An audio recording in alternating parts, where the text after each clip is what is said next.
Sasa leo tuangalie namna gani tunavyoweza kutafuta jumla, wastani, namba kubwa na namba ndogo kwa kutumia Microsoft Excel. Yaani to find the total, to find the average, wastani, to find the highest number na to find the lowest number or lowest value kwa kutumia Microsoft Excel. Kama hii tunavyofahamu ni interface yetu.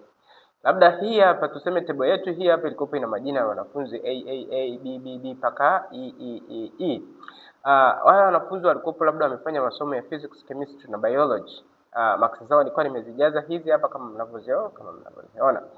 Sasa tule tukaangalie namna gani tunavyoweza kutafuta jumla ya marks za wanafunzi, average, maximum na minimum. It's very simple, very simple. Okay, kitu cha kwanza tunatakiwa tutafute total. Kuna njia tatu za kutafuta the total marks au sum. There are three ways. Ya kwanza naweza nikaja nikaselect value zangu zote ambazo ninazotakiwa nitafutie jumla ambayo inamaanisha 76, 68, 82 kwa mwanafunzi ambaye ni A. Inamaanisha ni hii njia ya kwanza ambayo it's not common, it's real ordinary, ambao unaenda hapa kwenye formula then unabonyeza this hii sigma sign ya sigma. Kwa hiyo inamaanisha ukibonyeza hapo unapata jumla yako. Nitapataje jumla ya nyingine? Uzuri mmoja wa Excel, ukishapata namba moja hamna haja kucalculate hizi values nyingine. Kitu ambacho unachotakiwa una select ile value yako then unafanya nini? Una drop to chini. Ukidrop chini inamaanisha unapata jumla ya namba nyingine.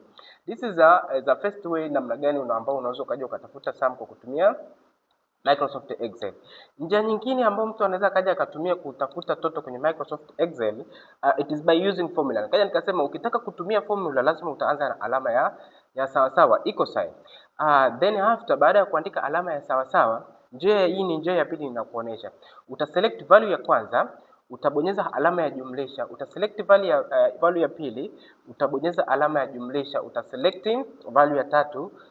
Inamaanisha seli yako itakuwa inasomeka sawa sawa ni B2 jumlisha C2 jumlisha D2 hizi zote ni cell address. Inamaanisha najumlisha hii hapa, najumlisha hii hapa, address yake ni hii hapa, alafu nitajumlisha na hii hapa ambayo 82 address yake ni D2. Inamaanisha nikibonyeza enter bado nitapata jibu lile. Kwa hiyo kitu kinachofuata mimi kazi yangu ni drop down. Nikidrop down pia nitapata majibu yangu. Njia ya tatu ya kujumlisha kwa kutumia Microsoft Excel, unaweza ukaja ukaandika alama ya sawasawa ambayo this is hii ni symbol ambayo lazima utaitumia wakati when you dealing with the formula, then utaandika sum, utafungua mabano. This is very common.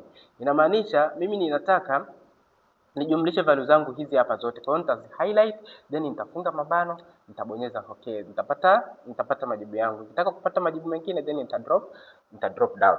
Kwa hiyo mpaka hapo tutakuwa tumeshamaliza kutafuta jumla ya marks za wanafunzi. Kipengele cha pili tutaenda kwenye kipengele kinaitwa average, wastani.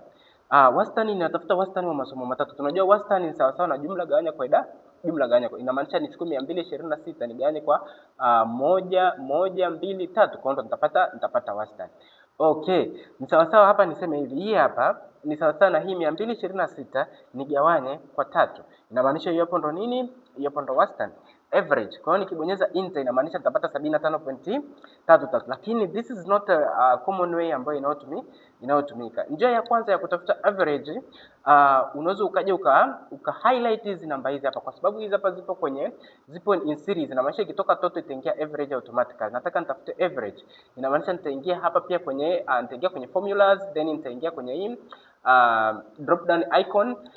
Nitatafuta simple pameandikwa average. Kwa hiyo kibonyeza average automatically itakuja 75.333. Njia ya pili ya kutafuta average ambayo it's common na ndio inayotakiwa itumike ni hii hapo. Utaandika average,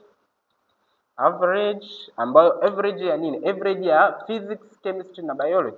Nikifunga mabano inamaanisha nikibonyeza enter nitapata majibu yangu. Ili nipate majibu mengine tena nita drop down. Kwa hiyo nimepata average zangu hizi hapa. Okay, nitaenda kuelekeza namna gani you can set to maybe one decimal place, two decimal place na kadhalika. To find maximum pia it is very simple. Tuangalie ni katika labda huyu mwanafunzi A somo lipi alifaulu sana. sivyo? Kwa hiyo tutatafuta maximum the highest value. So tutaselect hivi hapa kwa sababu ni value inayofuata. Tunaweza kuja select then tukaja tukabonyeza hii drop down tukaja tukatafuta maximum. Inamaanisha maximum tumepata 82. Kwa hiyo mwanafunzi AA 82 ndo alifaulu zaidi, inamaanisha biology ndo alifaulu zaidi. Kwa hiyo tukitaka kupata kwa wengine tutadrop tena chini, tutaachilia. Kwa hiyo tutapata kwa values za maximum ndio hizo, lakini this is not a common way to find maximum values. Kitu ambacho utakachotakiwa utafanya, utaandika maximum, then utafungua mabano, inamaanisha natafuta maximum ya hizi hapa, then nitafunga mabano, nitabonyeza enter, nimepata. Kwa hiyo nita drop. Kwa minimum the same, unaingiza sawa sawa, unaandika minimum ambao ndo syntax yake, inamaanisha natafuta minimum ya hizi hapa, nafunga mabano, nabonyeza hiyo enter, kwa hiyo nakuwa nimepata majibu yangu. Very simple.